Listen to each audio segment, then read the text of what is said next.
In Chapter 6, we want to look at the electronic structure of atoms. We want to see how it is that the electrons arrange themselves in atoms. But before we do that, we need to look at light. So we need to look at light. And it turns out light acts like a wave. So it acts like a wave. It's electromagnetic radiation that moves as waves through space at the speed of light. The speed of light here, the 2.99792458 times 10 to the 5th meters per second, that is exact, the definition of the speed of light. And usually we don't need that many significant figures. Often I will just round it to 3.00 times 10 to the 8th, and that usually will do the job. But if you need more sig figs, we got them all. So c is the speed of light. The distance between the waves is called the wavelength, and we use the Greek letter lambda for that. So lambda is our wavelength. So if we have waves, the waves are going to be, again, some distance apart, lambda. The number of waves per second is called the frequency, and again, we use a Greek letter. It looks like a V, but it's actually the Greek letter nu. And we will find that the frequency and the wavelength and the frequency are inversely proportional, and that using this equation, that c, the speed of light, is equal to the wavelength times the frequency. What this means is if the wavelength increases, that means that the frequency will decrease. And conversely, if the wavelength decreases, that means the frequency will increase. So we want to look at number 15 on the in-class assignment, and that is our first one. So let's switch over to that document camera. And here the question is, what is the frequency of radiation that has a wavelength of 955 micrometers? Well, our equation that we're using here is c is equal to lambda nu. Since we're looking for the frequency, we know what c is, that's the speed of light, and we know the wavelength, 955, so we'll solve for nu. So nu is equal to c over lambda. C, as we saw earlier, is 3.00 times 10 to the 8th meters per second, and lambda is 955 micrometers. Now, instead of writing micrometers, I'm going to write the symbol for micro, and micro means 10 to the negative 6. So I'll put times 10 to the negative 6 meters. And what that does is that makes it so we don't have to do an extra conversion. We don't have to do that extra conversion. Now, before I move on, I do want to show you where it is you can find the speed of light on the back of your periodic table, which, of course, you can print out for your test if you're taking that test. If you're taking that test at home, if we're back on campus, then you'll take it in the testing center, and they'll give you one of these. So 2.99792458 times 10 to the 8th. But like I said, 3.00 times 10 to the 8th is good enough. All right. So usually when I do this, I'll walk around the room and make sure students are entering this in correctly. So 3.00 times 10 to the 8th divided by 955 times 10 to the negative 6. And that gives us 3.14 times 10 to the 11. So 3.14 times 10 to the 11. And you'll see that the meters cancel out, and so that's going to give us seconds to the minus 1. The other way we can write that is 3.14 times 10 to the 11 hertz. And that just means per second. Hertz means per second. Okay, so next, what is the wavelength of radiation that has a frequency of 5.50 times 10 to the 14th seconds to the minus 1? So that is our frequency. Okay, well, we're going to solve that equation, but here we're going to solve it for lambda. Lambda is equal to c over nu. C is still 3.00 times 10 to the 8th meters per second. And our frequency was 5.50 times 10 to the 14 seconds to the minus 1. You'll see the reciprocal seconds to the minus 1 will cancel out, and that's going to leave us with our answer in meters. All right, so let's see. We'll do 3, and we don't have to put the 0.00. 3 times 10 to the 8th divided by 5.50 times 10 to the 14. And that gives us, all right, so it gives us this number, and we'll count. So there's 1, 2, 3, 4, 5, 6, 7. So that'll be 5.45 times 10 to the negative 7 meters. Now, a lot of time when we're looking at light, at least visible light, we're in order to get it to the unit that we most often use, we're trying to get it to nanometers. And so to get this into nanometers, we're going to take that and multiply by 10 to the 9 nanometers per 1 meter.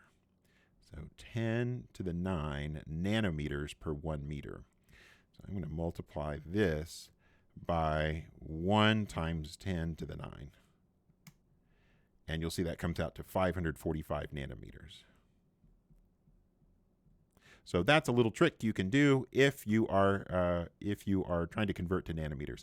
The reason I say that is because the next question says, would the radiations in parts A or part B be visible to the human eye? And it turns out that in part B, that is visible to the human eye.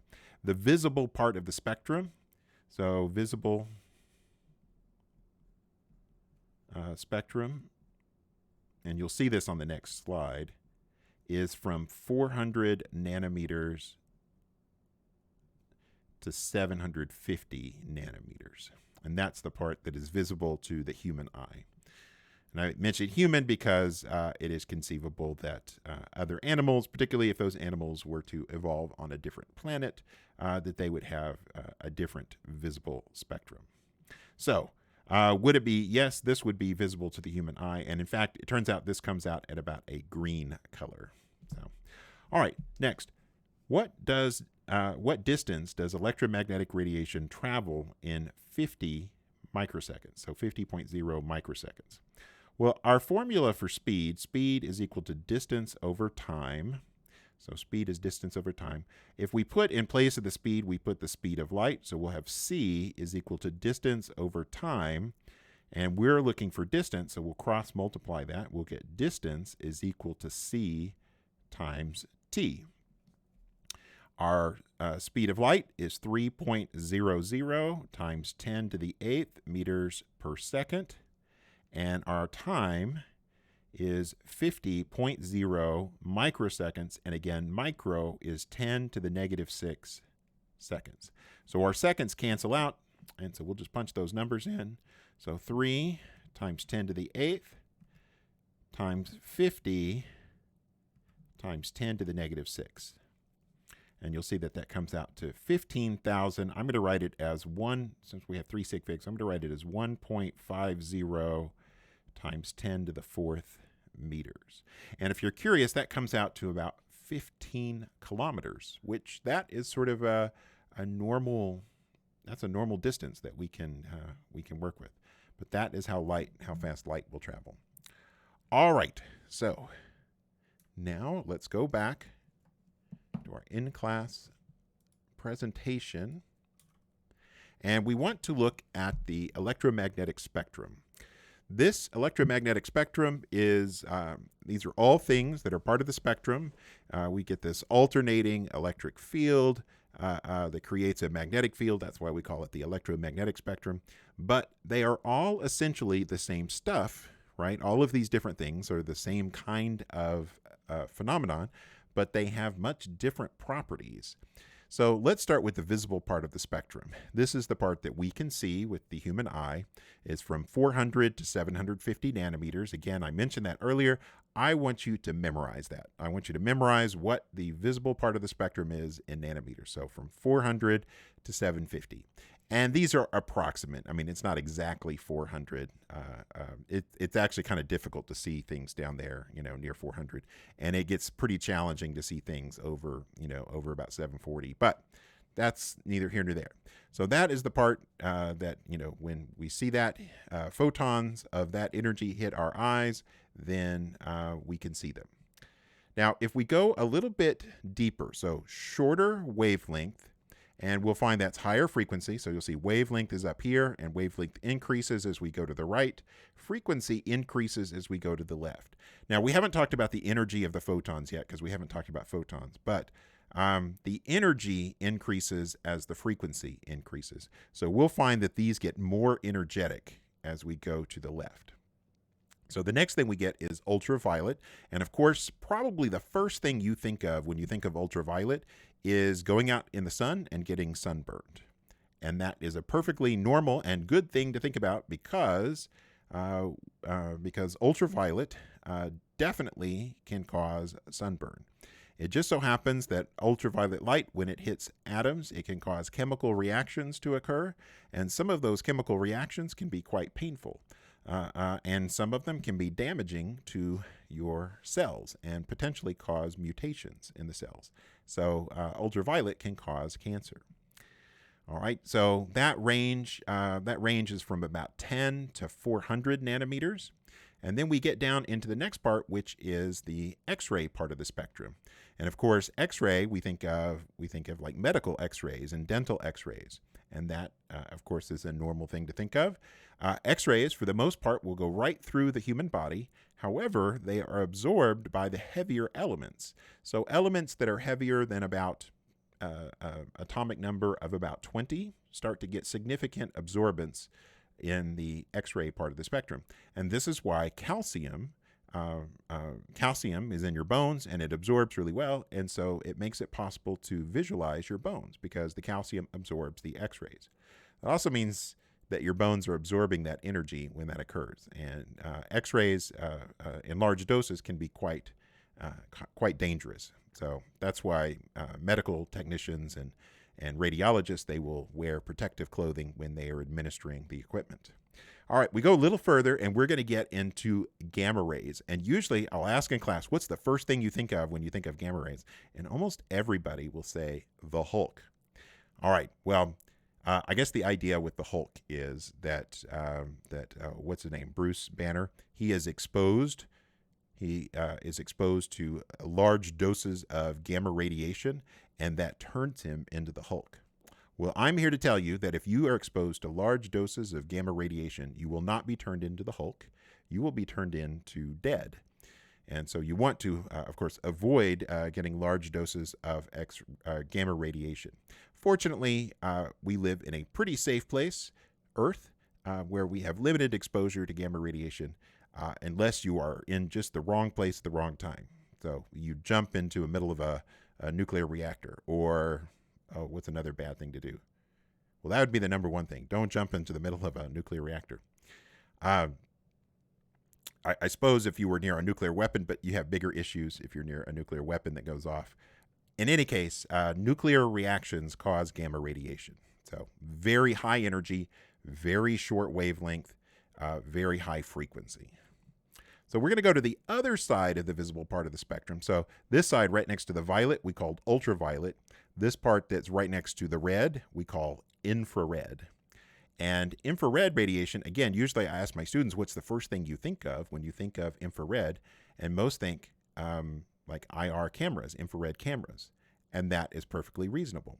It turns out anything that has heat in it, which is everything, will give off some infrared radiation.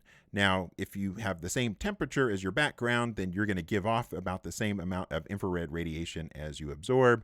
And so that's going to be that's not going to be very easy to image. But if the object that you're imaging has a different temperature than the background, then it's possible to see the infrared radiation on an infrared camera. And so that is infrared radiation. So again, everything that has heat will give off infrared radiation. If you take organic chemistry, we're going to talk quite a bit about infrared radiation and doing IR spectroscopy. The next part is the microwave part of the spectrum. And the microwave, again, usually the very first thing students think about when they think of microwaves are microwave ovens. And microwave ovens have a frequency that's right about here. All right, I don't know the exact number, but it's right about there in the microwave part of the spectrum. And it just so happens that that frequency is pretty close to the frequency that water rotates. And so if you hit the water with that frequency, you can increase the energy in the water. And this is how microwave ovens work, is that they add energy to the water that is in your food. If you have something that doesn't have water in it, it's much harder for it to heat up. Not impossible, because there's other molecules, other bonds that are in there, but that is the interesting one for food. All kinds of other microwaves are outside of that that are used for any number of communication devices that don't cause your cells to heat up. So, but those microwaves, again, microwave towers. There are some radio communications that are in the microwave part of the spectrum. All right, and then finally we get to the radio part of the spectrum, and radio frequency is going to include things like AM radio, FM radio, VHF, UHF. Bluetooth is in the radio spectrum. Wi-Fi, all the different varieties of Wi-Fi, the different spectrums. Your cell phones, those are all in the radio spectrum. So we are constantly bombarded by radio waves. And fortunately, those radio waves, as are these other things, infrared and microwaves, they are not ionizing radiation, so they are not dangerous. But there's all kinds of interesting stuff in the radio part of the spectrum. So let's look at number 14 on the in-class assignment. All right, so I'm switching over to another view. Let's make sure this works. There we go. That way we can see our electromagnetic spectrum. Kind of move that out of the way, and that way I can just go back and forth here. So when we look, it says list the following types of electromagnetic radiation in order of increasing wavelength.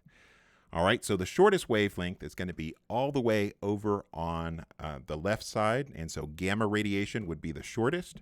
And so here we'll check off the gamma, and we'll put gamma radiation is the shortest.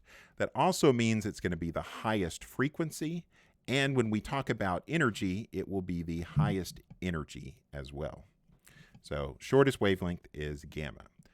All right, next we need to look and see if there's anything that is in the X-ray part, and as we go through the list, we'll see radio. There we go, X-rays right there. So we'll put X-ray radiation is there. So it is going to be the next, and you'll see it's 0.05 nanometers. 0.05 nanometers. Here, I'm going to make this a little bit bigger for just a second. And X-rays here at 0.5. So let's see, nano, what is that? That's, we'll say 0.01 times 10 to the negative 9 would be 10 to the negative 11. So 5 times 10 to the negative 11. So it's going to be right around here. I'm pointing at the wrong thing. It's going to be right around there. I was pointing at the wrong thing. All right, so that would be in the X-ray part of the spectrum. All right, next we need to see, is there anything that is ultraviolet? Yes, G is ultraviolet. So I'll put UV 157 nanometers. UV 157. All right, the next biggest one, we're going to be in the visible part of the spectrum, and we need to pick anything that is a color. And you'll see that we've got yellow and red. So yellow light will be next, and then red light will have a longer wavelength than the yellow light. All right, so we'll check those off. Then we'll look if there's anything in the infrared. Let's say we've got radio and then microwave. So we don't have anything in the infrared. We'll do the microwave next. Okay, so we'll check that one off. And now we've got AM and FM. So 93.1 megahertz, Mega means times 10 to the 6th. So I'm going to get my calculator out here, and I'm going to put 93. Oh, I turn that back on so clear. 93.1 times 10 to the 6th, and that equals 9.3. 1, 2, 3, 4, 5, 6, 7. 9.3 times 10 to the 7, almost times 10 to the 8th. All right. So right about here, right about there, about 10 to the 8th. So it's 9.3 times 10 to the 7, so it's right there. So that's where FM is. It's pretty close to there. Now for AM, AM is at 680 kilohertz. So I'm going to put that in, 680 times 10 to the 3rd. And we'll put that in, and you'll see that is 6.8. 6.8 times 10 to the 5th. So 6.8 times 10 to the 5th, which is almost 10 to the 6th. And so that's going to be right about there. So we'll find that the FM has a shorter wavelength than the AM. So I'll put FM 93.1 megahertz and AM 680 kilohertz. All right, and that is the order of those. So we're going to switch back over to our full screen here. And we want to talk about quantized energy and photons. So first, quantized energy. Well, the reason that we want to talk about quantized energy is because our wave properties of light do not explain three important factors, three important observations about light. And those three important observations are this. Why do objects glow when heated? And when they glow, why do they glow different colors at different temperatures? And this is a phenomenon that is called it's explained by a concept called black body radiation. We're going to talk about that ever so briefly. The second thing is, why are electrons emitted from metals when light is shown on them? All right, so it just so happens that metals, if you shine light, both visible UV light and sometimes even X-ray light, if you shine light on them, they will eject electrons from the metal. And we call this the photoelectric effect. All right, well, that we can explain here in just a moment as well. And then third, why do elements give off specific wavelengths of light when they are heated? And so this is related to emission spectra, and I'll show you what the pictures of that looks like. But if you take, if we take sodium and you heat up sodium to a really high temperature, like stick it in a flame, it'll glow kind of a yellow color, whereas other elements will glow different colors. And I'll show you why that happens here in just a few minutes. So let's start with black body radiation. And to demonstrate the black body radiation, over here on the right, we've got a nail. This nail is being heated with a propane, or this may even be acetylene torch, a very hot torch. You can see that inner cone is coming in contact with the nail right now. And the nail is glowing a bright yellow-orange color. Well, that's going to tell us approximately what the temperature of that nail is. That nail is very, very hot, but not as hot as it could be. So when objects are heated to a very high temperature, they will glow. And you've seen this before. And pretty much regardless of what the substance is, they glow mostly the same colors, as long as they are at the same temperature. At low temperatures, and by low, I'm saying 1,000 Kelvin. 1,000 Kelvin is not low for purposes of talking about, hey, how warm is it today? 1,000 Kelvin, we'd be dead. But at low temperatures, when we're heating up a piece of metal, they will glow kind of a reddish orange color. And you can see that reddish orange color kind of down here at the bottom, where it's in between the cooler part and the much hotter part. As you increase the temperature, it gets more and more yellow and eventually white. So at higher temperatures, it will glow to a white hot color. Now this is not quite a white hot color, so this is still below 6,500 Kelvin, but somewhere above 1,000 Kelvin. If you go to even higher temperatures, so from 8,000 to 12,000 Kelvin, they'll glow kind of a blue color. And in fact, they will be giving off ultraviolet light when they do that. So, so this is, when you look at light bulbs and it talks about the color temperature, this is what it's talking about. It's talking about black body radiation. And so warmer color, warm colors are actually going to be this. And then cool colors, ironically, are higher temperature colors. So that's, anyway, it's a little bit weird, but that is what we do. Now, this is not explained with wave properties of light. Wave properties of light would not predict that you would get these different colors. In fact, it doesn't even predict that it would glow with just the wave properties of light. So why that is a little bit complicated, but Max Planck was able to explain this, talking about quantized energy.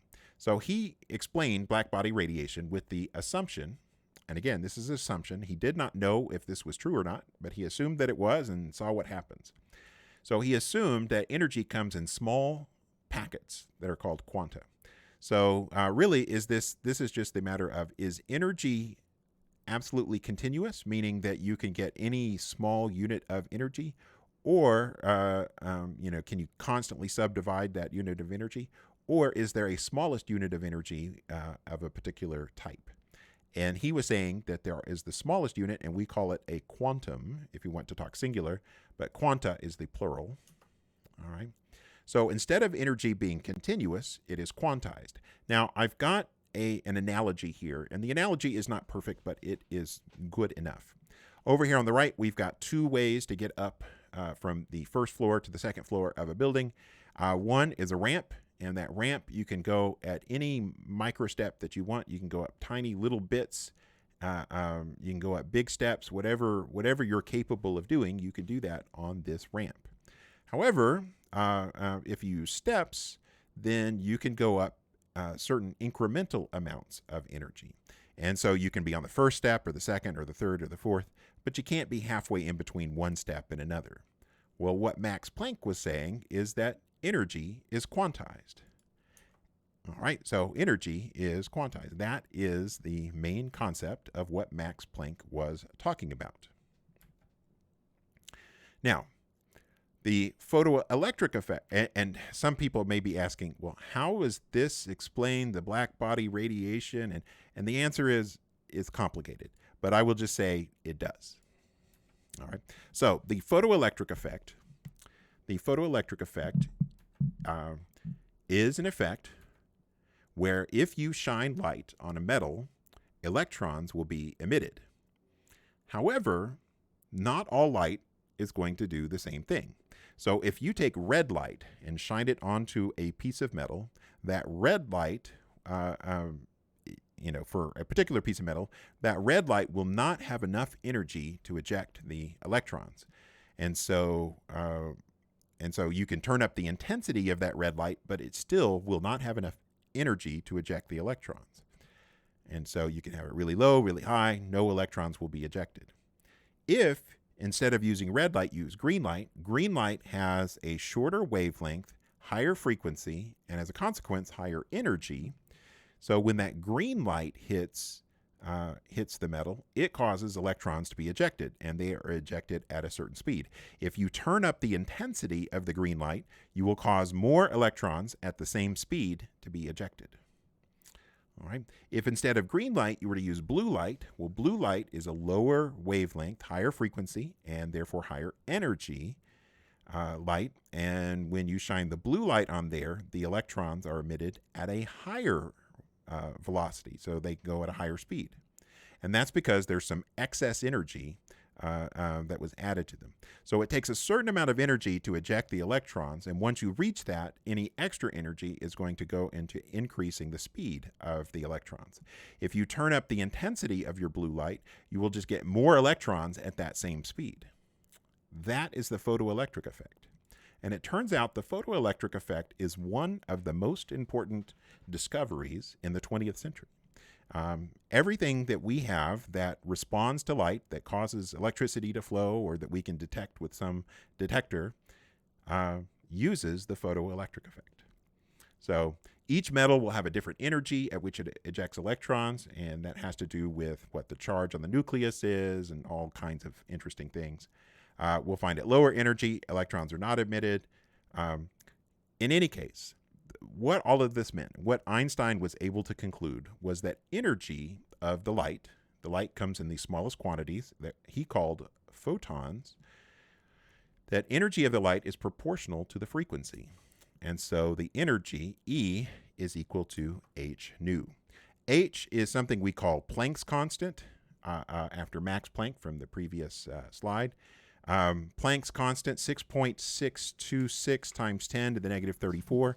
I usually just use 3 sig figs there, 6.63 times 10 to the negative 34.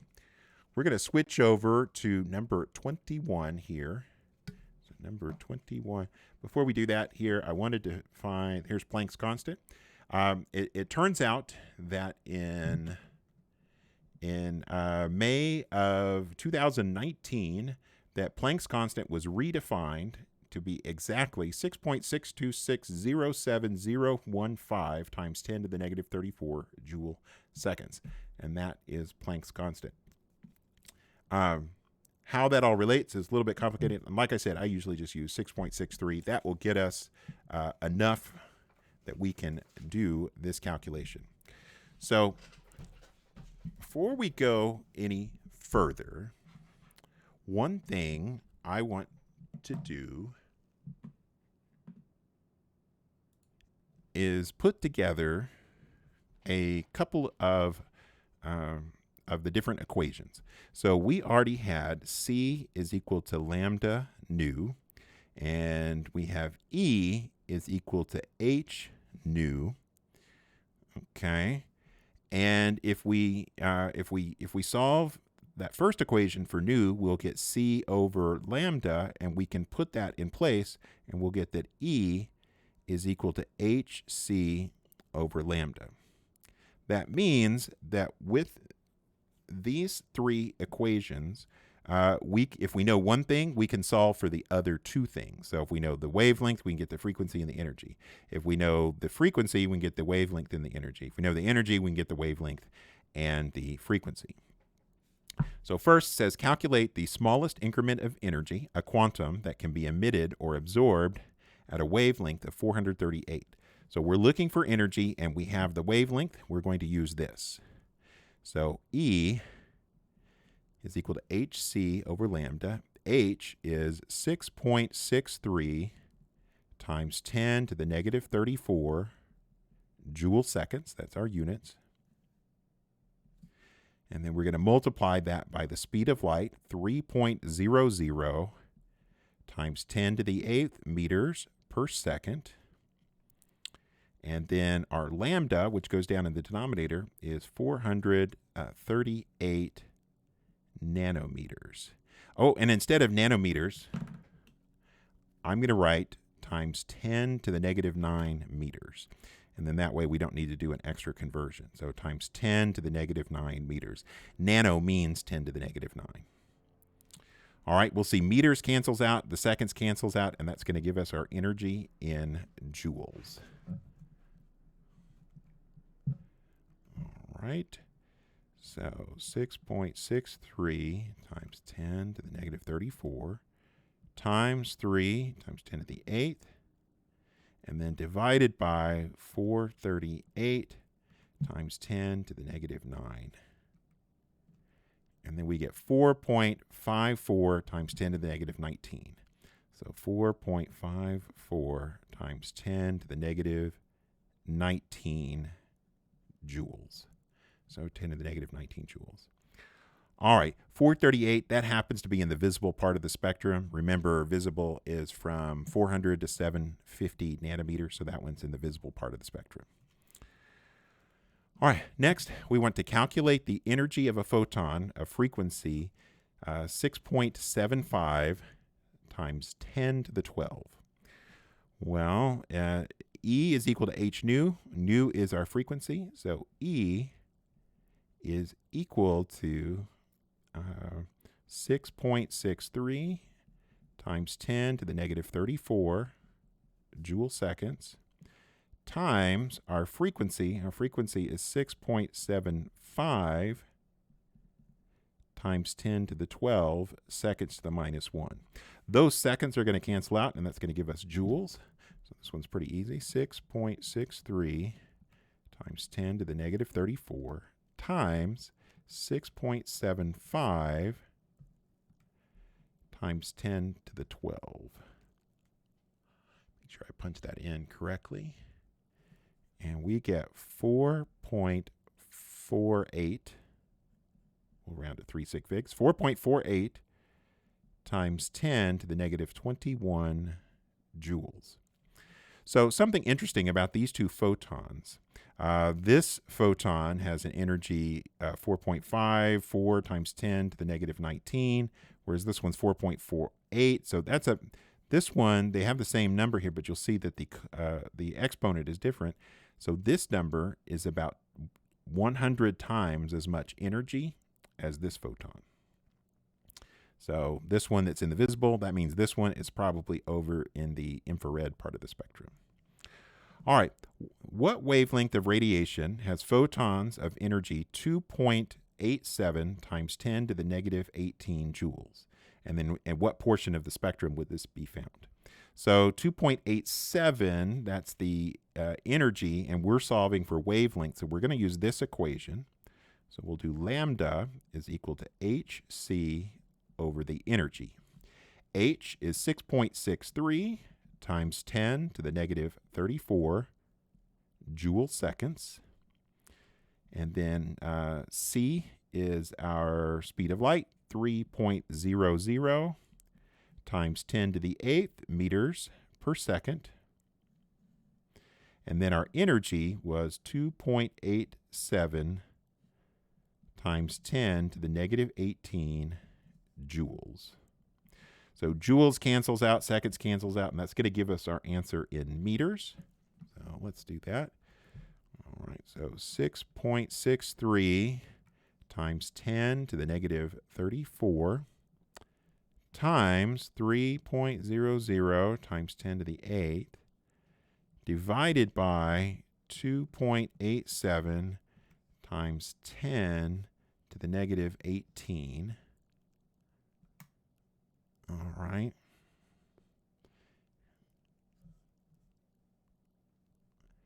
And I got 6.9. All right, let me pause for a second and figure out something on my calculator. All right, I had to switch over to scientific notation, and here is the number 6.93 times 10 to the negative 8. So 6.93 times 10 to the negative 8 meters. Now, you may recall a little bit earlier we converted to nanometers by multiplying by 10 to the 9.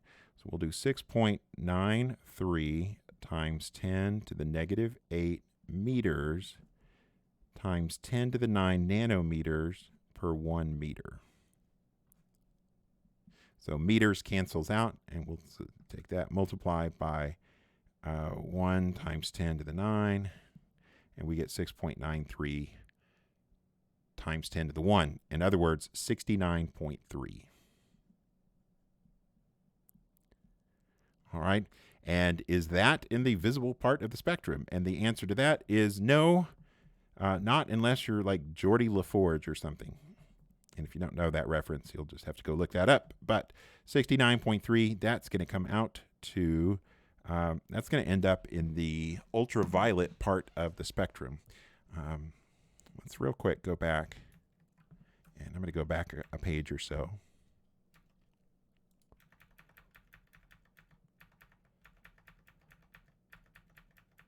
All right, so here, recall when we were looking at this, our wavelength is up on top. We have 69.3 nanometers, or 6.9 times 10 to the negative 8. So here's 10 to the negative 8, and if it's 6.9 times 10 to the negative 8, it's going to be here, somewhere in this part. So there's 10 to the negative 8, there's 10 to the negative 7, it's in between those. So it will be in the ultraviolet part of the spectrum. If you were exposed to that particular part, so here I'm going to go back. If you were exposed to that particular radiation, you would get a UV burn. It would be worse than just a regular sunburn too. So UV radiation. So that is UV radiation.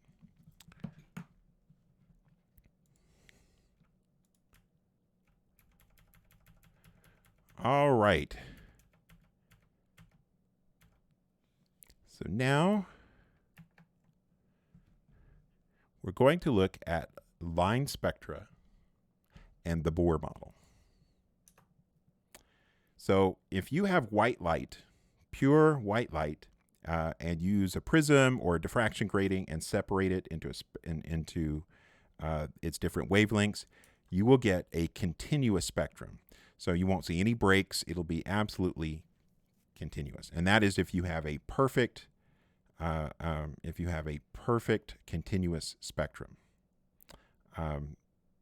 That turns out that's not that easy to get a perfectly continuous spectrum, perfectly white light. However, if you have an individual element all by itself and you heat it up, you'll find that that individual element will give off specific wavelengths. So for example, sodium, it'll give off a couple of wavelengths here that are near 500, so those are blue. It'll give a little bit yellow here, a little bit of an orange color there. The brightest ones are these yellow ones, these two yellow lines. They're at about 588 and 589 nanometers. And so when you heat up sodium, it looks yellow. It looks a very distinctive yellow color. Okay. If you were to heat up hydrogen, you would see 4 lines in the visible part of the spectrum. If you were to heat up calcium, you'd see a bunch of lines. If you were to heat up iron to a high temperature, you would see lots and lots of lines. Okay. Now, this is different than the black body radiation that we saw earlier. This is if we heat it up in small amounts of the atoms and excite them. If we heat up the whole thing, we're going to get a much broader spectrum. So again, this is different than the black body radiation. Turns out every element has its own unique spectral lines. It's like its own fingerprint. Okay, so every single element has its own fingerprint. And so using that, there's 2 different kinds of spectrum. There are emission spectra, which are like these, and there are what are called absorption spectra, where if you've got a particular element in in like plasma or something, that element will absorb certain wavelengths of light. So, all right, let me talk about this, the continuous spectrum for a second. As I mentioned, if you had perfectly continuous white light, it would look like this, completely unbroken continuous spectrum. However, and we normally think, well, like sunlight is a continuous spectrum. If you get a little prism and you shine that, you let the sunlight come through the prism and you see it shine down on the ground, it looks absolutely perfectly continuous. It looks like there are no breaks. However, if you get a much better prism, a really, really good diffraction grating, you can separate that light out and you will see that there are some discontinuities. So here, this is what the spectrum of the sun looks like. So this is the spectrum of the sun, and you can see it goes all the way from the violet down here at the bottom to the red up here at the top. And you'll see that there are these little gaps. Well, those little gaps are caused by absorption from elements. And so you can tell what elements are present in the sun by looking at what spectral lines line up with these lines. Now, you look at this and you think, well, that's a lot of lines. How could we possibly do this? Well, you would really need something like a computer that could parse it out and look at the different components. But usually what they'll do is they'll look for certain key ones, and then they can get information about what elements are present in the sun, and they can even get some good approximation of what percentage of each elements are in the sun. And this is how when astronomers talk about like distant stars, they look at the distant stars and they say, well, that star has it's mostly hydrogen, but it's got a little bit of helium in there, and we can see that it's got some iron and some calcium, and they'll point out the different things that are present. And the way that they can tell what's present is because you've got the black body radiation, the broad general glow, but then the elements are absorbing certain wavelengths.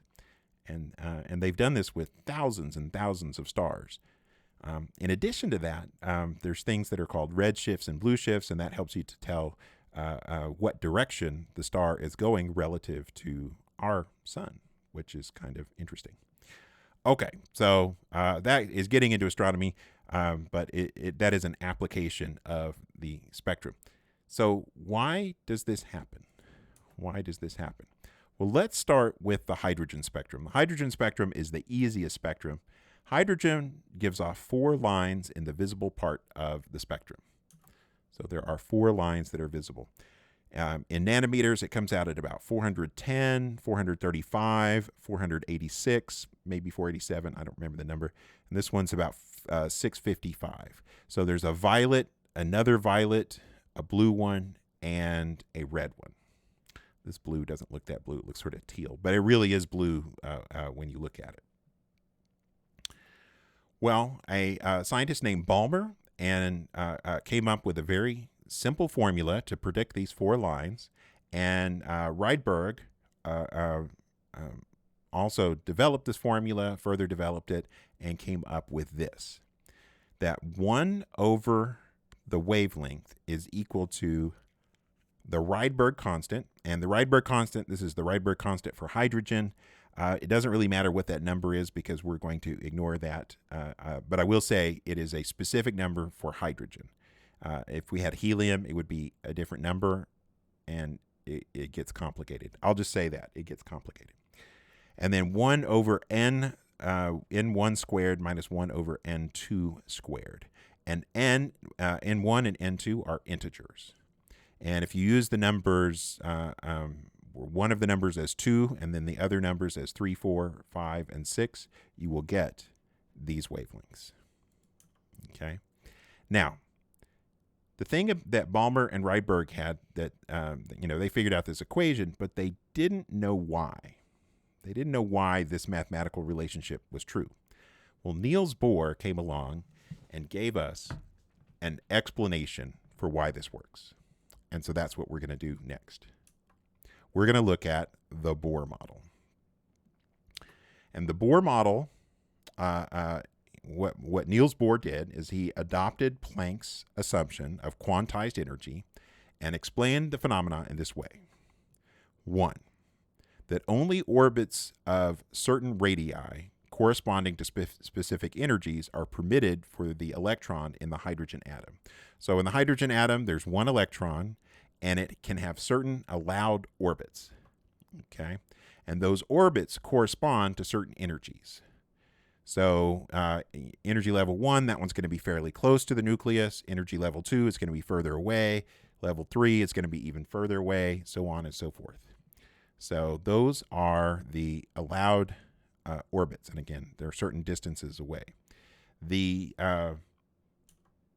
All right, so an electron is permitted in a permitted orbit is in an allowed energy state. So these are allowed energy states, level 1, 2, 3, 4, 5, 6. They go up further and further, all the way up to infinity. You'll see that they get closer together as they get up to infinity. So we'll find that if an electron is in its lowest energy state, so this n equal to 1, then that energy can't be radiated off. You can't have that electron just fall into the nucleus. That won't happen. In normal physics, that would happen, but not in quantum mechanics. All right. Our third thing here is that energy is emitted or absorbed by the electron only as the electron changes from one energy state to another. If it goes from a low energy state to a high energy state, we'll find that a photon is absorbed. If it goes from a high energy state to a low energy state, we'll find that the photon is emitted. All right. When it goes from a high energy state to a low energy state, our delta E will be less than 0, so it'll be negative. And when it goes from a low energy to a high energy, delta E will be positive. That change in energy is going to be equal to the energy of the photon. So the change in energy has to be equal to the energy of the photon. If you have some atom and a photon comes along and the energy of that photon matches the energy difference between two of the orbit levels, then that atom can absorb it. If it doesn't match, then the photon will go right through the atom. It won't interact at all. Okay, that's what Bohr's model tells us. Now, we need another picture here, and that's the calculation. Here is showing all the different transitions, at least between 1 all the way up to 6. So energy levels are here, and you'll notice that some of them are bigger than others. So electrons in the lowest energy state are in the ground state. So that means if you've got your electron all the way down at the lowest energy state, it's in the ground state. Any higher energy states, so like 2, 3, 4, 5, 6, and so on, those are all excited states. You can get electrons to excited states either by adding light that matches the difference, or in certain cases, if you heat it up, you can get them to go to excited states. All right, since each orbit has a specific value compared to the Rydberg constant, transitions from one energy level to another can be calculated, and here is the calculation that we do. So the change in energy of the atom is equal to negative 2.18 times 10 to the negative 18 joules times 1 over n final squared minus 1 over n initial squared. And these n values are these principal quantum number n, 1, 2, 3, 4, 5, and 6. Here in a little bit, we're going to talk about quantum numbers. And when we talk about quantum numbers, this will be important. All right. And I mentioned this on the previous page, but if the change in energy is greater than 0, that means energy is absorbed. It's going from a low quantum number to a higher quantum number. If the change in energy is less than 0, that means energy is emitted. A photon will be emitted, and it'll go from a high energy to a low energy. So we're going to look at number 36 on the in-class assignment.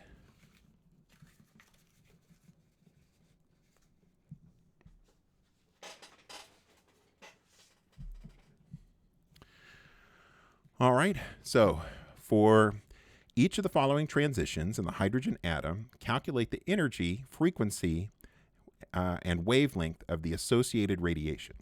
Well, the first thing we're going to do is we're going to calculate delta E is equal to negative 2.18 times 10 to the negative 18 joules times 1 over n final squared minus 1 over n initial squared.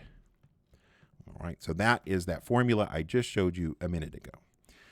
All right, if this is a positive number, that means that energy was absorbed. If this comes out to a negative number, that means energy was emitted. So photon absorbed, photon emitted. The energy of the photon is going to be just whatever the absolute value. It doesn't matter whether the photon is emitted or absorbed. It's the energy of the photon itself is going to have a positive value. So we're just going to take the absolute value of delta E to give us the energy of our photon. Once we have that, we can use our other equations, and those other equations were C equals lambda nu, and then E equals h nu, and that E is equal to hc over lambda. And with those three equations, we can get the other information that we need. All right, so we want to determine whether radiation is emitted or absorbed during these transitions. And again, we're going to get that from whether it is positive or negative. So we're going to go from n equals 4 to n equals 1. That means our final is 1 and our initial is 4. So in this case, delta E, negative 2.18 times 10 to the negative 18 joules. And then we'll do 1 over 1 squared minus 1 over 4 squared. And we could do that calculation here.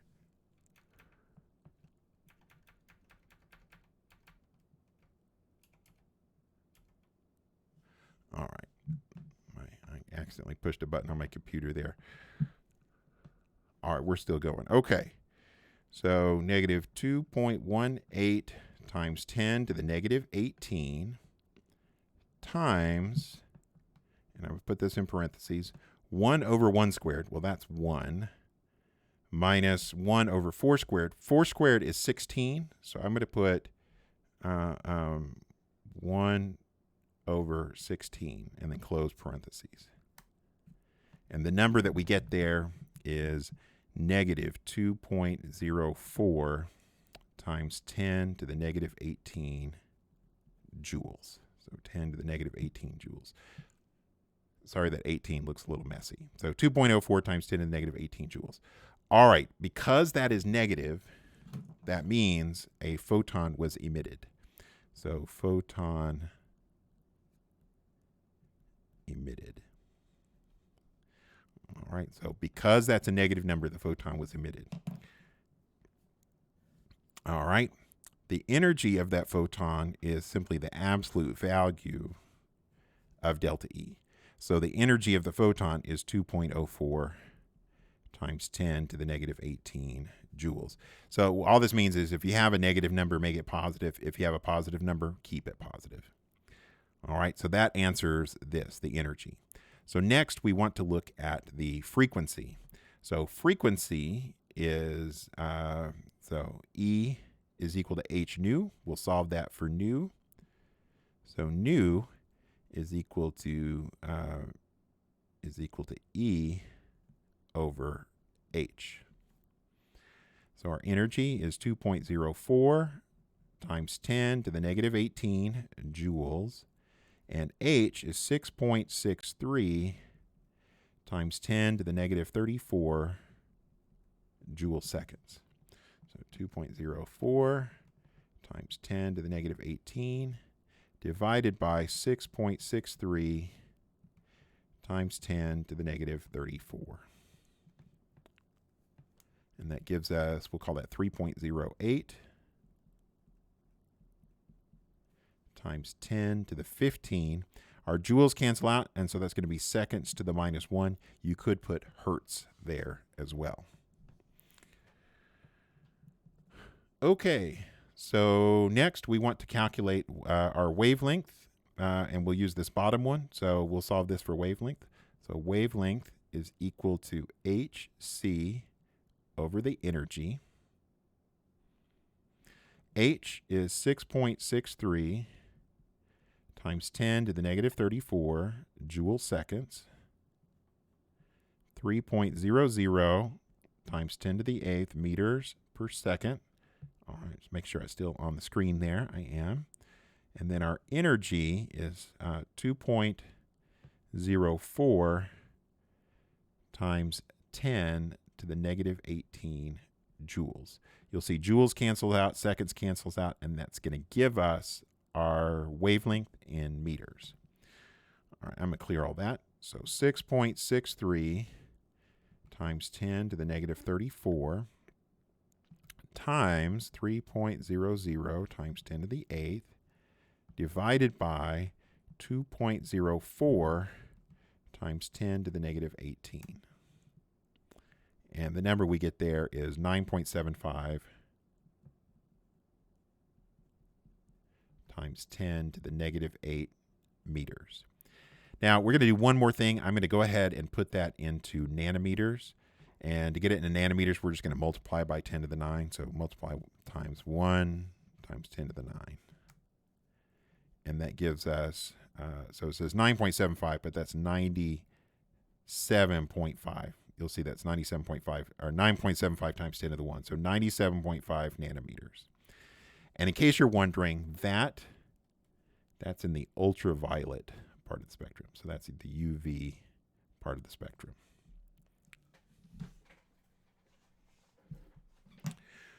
Okay, so for this next calculation,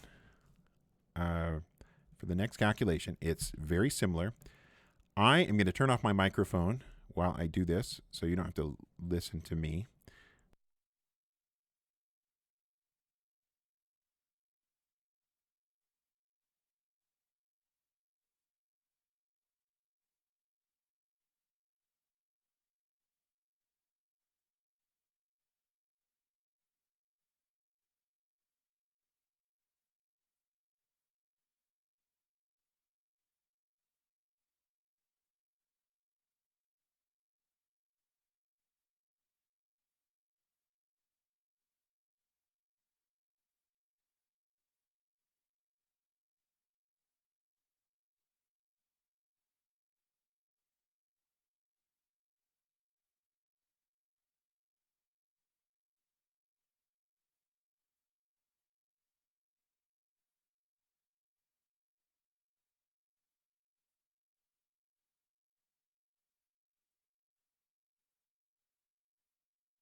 Okay, so I decided to spare you guys me talking into the microphone during those. You could just follow along and pause as needed, of course. All right, finally, does any of the transitions emit or absorb visible light? And we already answered that by looking at these.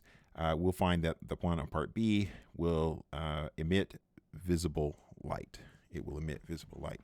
Now, before I close out this video, so part B. Part B, and the transition n equals 5 to n equals 2. All right, we're going to go back to the presentation, and I want to show you the ones we just calculated. So part A was from 4 to 1, so we calculated the energy difference between here, 4 and 1. Then we also calculated the frequency and the wavelength, and we found the wavelength was in the UV part of the spectrum. Well, it turns out all of these ones that either start or end in 1 are going to be in the ultraviolet part of the spectrum. And ultraviolet energy has more energy than visible, right? The second one we did was from 5 to 2. So it was from 5 down to 2. And that is in the visible part of the spectrum. It turns out these 4 lines are all in the visible part of the spectrum. And then the third one that we did from 3 to 6, it was going up. That's why it was positive, was 3 to 6, and it was this one right there. And that one ended up in the infrared part of the spectrum. And it turns out all of these are in the infrared part of the spectrum. So kind of convenient that this first series are all in the ultraviolet, this series are all in the visible, and this series are all in the infrared. So back to those ones that are in the visible, 2 to 3, 3 to 2, 4 to 2, 5 to 2, and 6 to 2. If we want to see what those are, I'm going to go back a couple of pages and show you. So it turns out this one is the transition from 6 to 2. And that was that's a big one. This is the one from 5 to 2. In fact, we calculated that one. If you look on your answer, it was 434 nanometers. Well, that's this one right there. This one is from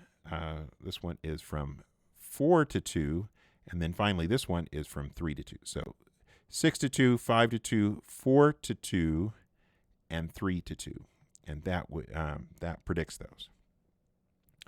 Okay, before we declare victory and say, wow, the Bohr model is amazing. Well, the Bohr model is amazing, but there are some very serious limitations to the Bohr model.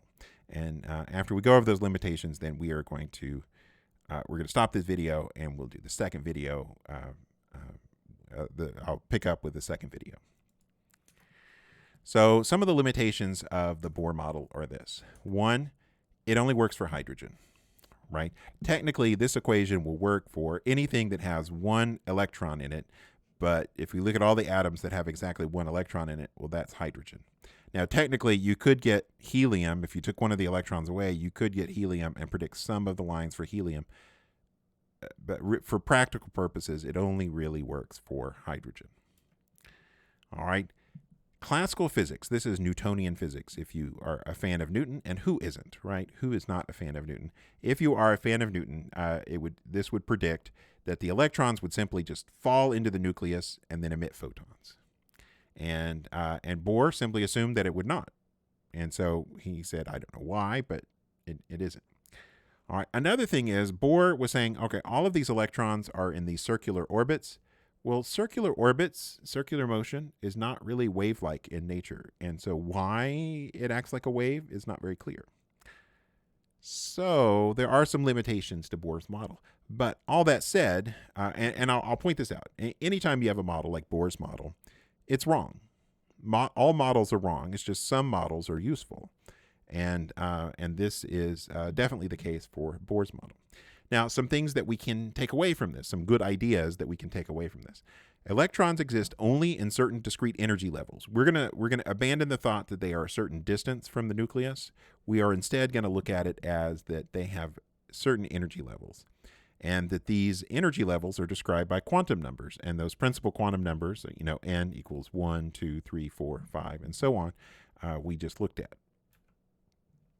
So energy is involved in the transition of an electron from one level to another level. And so if a photon is absorbed, the electron will go up in energy, so it'll go from a lower level to a higher level. And if a photon is emitted, that means an electron has gone from a higher energy level down to a lower energy level. All right. So that is the end of this particular video. Our next video, we're going to be looking at the wave behavior of matter. So we'll be doing that on that next video.